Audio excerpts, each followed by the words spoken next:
ಬಿಹಾರ ಚುನಾವಣೆಯಲ್ಲಿ ಮಹಾಗಠಬಂಧನ್ ಭಾರೀ ಹಿನ್ನಡೆ ಅನುಭವಿಸಿದ ಬೆನ್ನಲ್ಲೇ ಪ್ರತಿಕ್ರಿಯೆ ನೀಡಿರುವ ಕಾಂಗ್ರೆಸ್ ನಾಯಕ ರಾಹುಲ್ ಗಾಂಧಿ ಚುನಾವಣೆ ಮೊದಲಿನಿಂದಲೂ ನ್ಯಾಯಯುತವಾಗಿರಲಿಲ್ಲ ಎಂದು ಹೇಳಿದ್ದಾರೆ.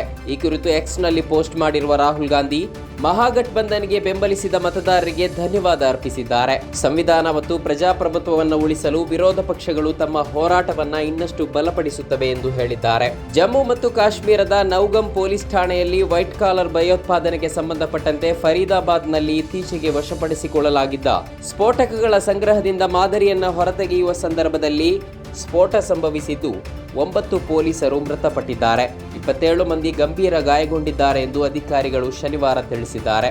ಸಾಲುಮರದ ತಿಮ್ಮಕ್ಕ ಅವರ ಪಾರ್ಥಿವ ಶರೀರದ ಅಂತ್ಯಕ್ರಿಯೆ ಶನಿವಾರ ಜ್ಞಾನಭಾರತಿಯ ಕಲಾಗ್ರಾಮದ ಆವರಣದಲ್ಲಿ ನಡೆಯಲಿದೆ. ಕಲಾಗ್ರಾಮದ ಆವರಣದಲ್ಲಿ ಸಕಲ ಸರ್ಕಾರಿ ಗೌರವಗಳೊಂದಿಗೆ ಅಂತ್ಯಕ್ರಿಯೆ ನೆರವೇರಿಸಲು ಮುಖ್ಯಮಂತ್ರಿ ಸೂಚಿಸಿದ್ದಾರೆ ಎಂದು ಅರಣ್ಯ ಸಚಿವ ಈಶ್ವರ್ ಖಂಡ್ರೆ ಅವರು ಪ್ರಕಟಣೆಯಲ್ಲಿ ತಿಳಿಸಿದ್ದಾರೆ.